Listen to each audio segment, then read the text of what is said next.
আসসালামু আলাইকুম সবাইকে। আজকে আমার বাবার বাড়ির নতুন আরেকটা ব্লগ নিয়ে চলে আসলাম। তো এই যে দেখেন, এখানে কিন্তু আমার আম্মু মুরগি কাটতেছিল।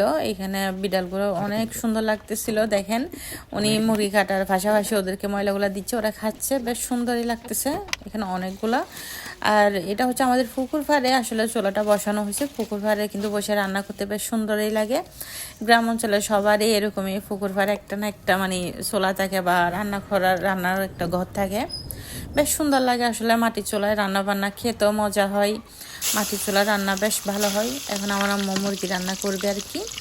তো এই যে দেখেন, খুব সুন্দর আগুনও জ্বলে, মানে খুব ভালো লাগে আসলে। যত দেখি ততই ভালো লাগে। আমার আম্মুর হাতের রান্না কিন্তু বেশ মজাই হয়, সব সময় ভালো লাগে। আর সবচেয়ে বেশি আসলে মাটির চুলার রান্না ভালো হয় বেশি। আর এই যে দেখেন, মানে আমাদের গাছপালার সাথে পুকুর, মানে বেশ সুন্দরই লাগতেছে আসলে। আম্মু রান্না করতেছিল, পাশে বসেছিলাম সবাই। মানে আমার বোন ছিল, আমি ছিলাম, মানে সবাই ছিলাম আর কি আমরা। আর এই যে দেখেন, মানে লাকড়ির চুলার আগুনটাও মানে এত সুন্দর করে জ্বলে না, দেখতে বেশ ভালোই লাগে।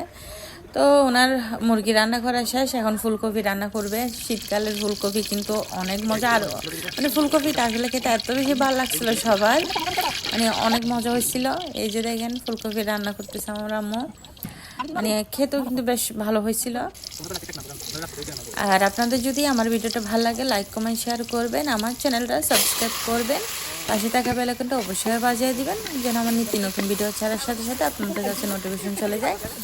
আর এই যে দেখেন, একটু আগে যেটা ঘটছিল আর কি, মানে তেলগুলো এত বেশি গরম হয়ে গেছিল, যা মানে রসুন দেওয়ার সাথে সাথে কিন্তু আগুন ধরে উঠছিল।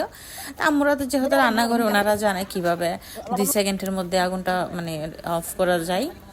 আর এই যে আম্মু লবণ টবণ দিয়ে দিচ্ছে, সব কিছু রান্নাবান্না প্রায় হয়ে যাচ্ছে। অনেক মজা হচ্ছে আসলে।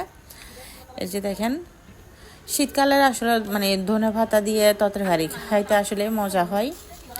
আম্মুর ফুলকপি রান্না প্রায় শেষ। ধন্যবাদ সবাইকে আমার ভিডিওটা দেখার জন্য।